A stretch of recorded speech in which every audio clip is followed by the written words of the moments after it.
What's up guys? Aujourd'hui, on va poser une question importante. Quel type d'entraînement est le plus efficace? L'entraînement au poids du corps ou bien la musculation classique en salle? Si on parle avec une personne qui pratique l'un ou l'autre, souvent on va entendre que mon style d'entraînement est meilleur que le tien, puis que même que le tien peut nuire à la santé. En fait, concrètement, on sait tous que c'est pas vrai. Chacun a ses forces et faiblesses. On va aller voir qu'est-ce que c'est pour que vous puissiez faire un meilleur choix pour votre entraînement personnel, puis avoir les résultats que vous voulez avoir, évidemment, selon votre situation. Si on parle d'un point de vue fonctionnel, l'entraînement au poids du corps, communément appelé la calisthénie, va être plus efficace que l'entraînement en salle pour des simples raisons de fonctionnalité. L'entraînement au poids du corps, on apprend à manœuvrer son corps dans l'espace et c'est ce que vous devez faire dans votre quotidien. Si on va faire un hiking en forêt, par exemple, on vient traverser des obstacles, monter sur des roches, des objets. C'est ce qu'on fait en calisthénie carrément. On vient bouger notre corps dans des positions un petit peu contraignantes, puis on vient apprendre comment forcer notre corps de façon un peu plus fonctionnelle. Versus les poids libres, les machines, surtout les machines en fait, où est-ce qu'on est pris dans un axe fixe, puis on va juste développer notre corps sans changer finalement d'angle d'attaque. Ce qui est vraiment moins efficace si on vient bouger dans le quotidien pour éviter les blessures puis de bouger efficacement. Mais l'aspect fonctionnel, c'est seulement une pièce du puzzle, c'est pas qu'est-ce qui va faire en sorte que vous allez choisir un style d'entraînement ou non. On a aussi l'aspect progression qui est vraiment important. En fait, un principe de base en entraînement, ça prend la surcharge progressive pour être capable d'aller augmenter le défi au fil du temps parce que notre corps va s'adapter à chaque séance à ce qu'on fait pour être capable de progresser. Ça, c'est la façon simple de l'expliquer. À ce moment-là, comment qu'on fait pour augmenter la résistance? On peut soit faire une variante plus difficile d'un exercice, soit mettre plus de charge, soit augmenter le volume, donc plus de séries. Il faut augmenter quelque chose à quelque part pour être capable de mettre plus de résistance sur nos fibres musculaires. Si on prend le camp de la calisthénie, comment qu'on va faire pour augmenter la résistance de nos fibres musculaires quand l'exercice devient plus facile? On va évidemment changer l'exercice parce que si je fais un squat poids du corps devient facile, mais je vais faire une variante plus difficile, donc je vais aller faire un squat à une jambe, etc. On va faire des variantes plus difficiles. Alors ça demande un petit peu plus de skills carrément pour être capable de, oui, changer la position, puis on va avoir une grosse variété d'exercices. Ça demande beaucoup d'apprentissage parce qu'à chaque fois qu'on apprend un nouvel exercice, évidemment, il y a une courbe d'apprentissage parce que l'exercice au début, si par exemple, je prends un pistol squat, ça se peut que j'aie pas l'équilibre pour le faire, donc je dois m'appuyer, puis il y a vraiment un élément de difficulté autre que la résistance même qui vient s'appliquer ici. Et le fait qu'il y a beaucoup d'exercices nouveaux qui se rajoutent tout le temps au répertoire, c'est bien quand même pour la motivation. Mais par contre, au niveau de l'entraînement lui-même, puis d'être capable de donner son 100% sur chacun des exercices, ça devient vraiment difficile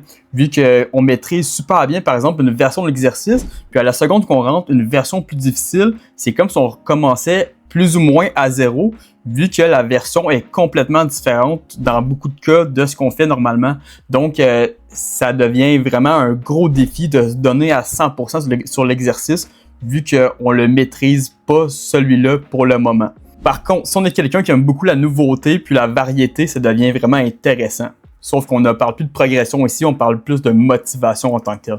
Si je vais dans le camp des poids libres, des machines, de l'entraînement en salle, on a l'option qui est très simple de simplement augmenter le poids sur la machine, de juste finalement augmenter la résistance directement sans changer l'exercice. Alors c'est beaucoup plus facile si vous êtes un débutant, développer votre corps dans une salle d'entraînement parce que c'est beaucoup moins d'apprentissage technique, puis c'est beaucoup, on va dire, c'est beaucoup plus dummy-proof.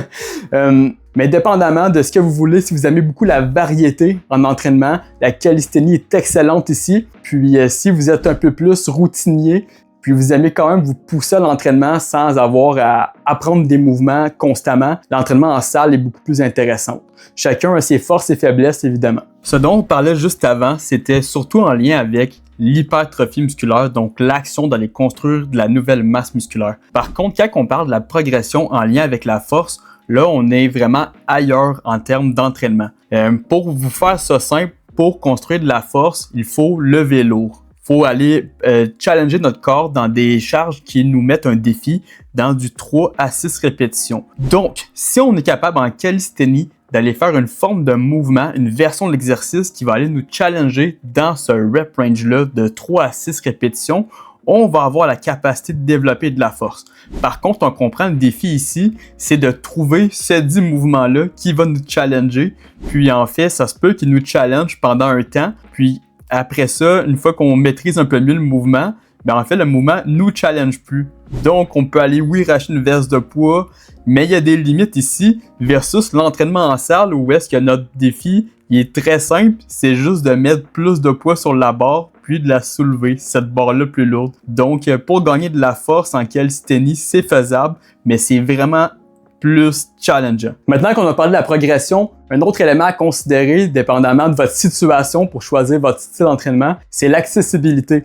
En fait, quand on parle d'entraînement street workout, calisthénie, on peut simplement se présenter dans un parc et s'entraîner, avoir un entraînement qui est vraiment efficace, complet, pour 0$. Quand on parle de l'entraînement en salle musculation ou à la maison, ça prend évidemment de la résistance, puis ça va venir, oui, de charge, de poids libre, de machine, donc ça prend un peu plus d'investissement. Dépendamment de votre salle d'entraînement ou de votre équipement que vous voulez avoir à la maison, ça peut être quand même dans des centaines de dollars. Quand on parle de la calisthénie, on peut toujours acheter de l'équipement pour s'aider dans l'entraînement, mais ça reste quand même vraiment moins coûteux. Alors, l'élément accessibilité est à considérer aussi quand on choisit notre style d'entraînement. Un autre élément à considérer, c'est les objectifs personnels. Si vos objectifs, c'est développer le corps en général, l'un ou l'autre peut faire le travail. Par contre, on a quand même des spécificités où est-ce qu'on peut vouloir améliorer un muscle plus qu'un autre. Donc ici, on parle un peu plus d'isolation de groupe musculaire. Quand on parle de la calisthénie, on a des façons d'aller isoler, mais c'est beaucoup plus difficile d'aller isoler seulement une articulation quand on vient manipuler le corps dans l'espace. Puis ça demande vraiment plus de créativité. Quand on parle de la musculation en salle, c'est assez simple souvent. On a simplement à prendre soit un corps dans nos mains, ou peu importe la partie du corps qu'on vient travailler, puis on vient isoler cette articulation-là. Que ce soit une machine, il y a toujours une machine ou une façon d'isoler n'importe quel muscle dans une salle d'entraînement qui devient très très facile. Puis les isolations, ça peut être bon pour développer, oui, un muscle un peu plus qu'un autre ou faire de la prévention de blessures. Parce que si on parle d'un coureur qui a tendance à avoir un claquage de l'ischio-jambier de façon récurrente, évidemment qu'il va devoir aller isoler dans la salle. Donc, c'est pas juste un point de vue un peu plus bodybuilding, c'est très fonctionnel en tant que tel d'aller isoler certains muscles dans le cas d'un coureur qui veut éviter les blessures.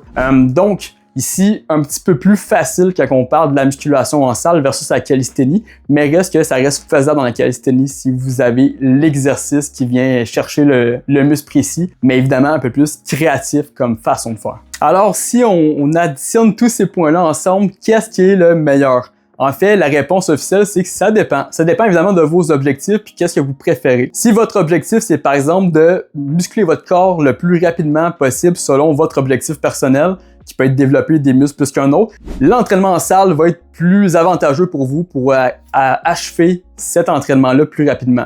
Par contre, si votre objectif principal, c'est d'apprendre à bouger votre corps dans l'espace pour être plus fonctionnel dans votre vie de tous les jours selon vos activités sportives, la calisthénie devient beaucoup plus intéressante pour vous. Mais la réponse officielle que j'ai à vous donner, c'est combiner les deux ensemble parce que chacun a ses forces et faiblesses. Puis si vous allez mixer cet entraînement-là ensemble, vous allez être capable d'aller chercher le maximum. Puis dans une salle d'entraînement classique, vous avez toujours des endroits pour pratiquer des exercices plus fonctionnels pour du corps. Vous allez avoir des rings, des TRX, plein d'équipements aussi que vous pouvez pratiquer du poids du corps. Puis on peut aller greffer à ça nos exercices de muscu, d'isolation, un peu plus free weight, poids libre, pour avoir un entraînement plus efficace. Et puis, depuis le début de la vidéo, on parle de qu'est-ce qui est le plus efficace en termes de progression, mais il ne faut pas oublier un élément qui est vraiment important, c'est l'aspect plaisir. Si on aime l'entraînement qu'on fait, on risque de se donner beaucoup plus et le résultat, c'est qu'on va avoir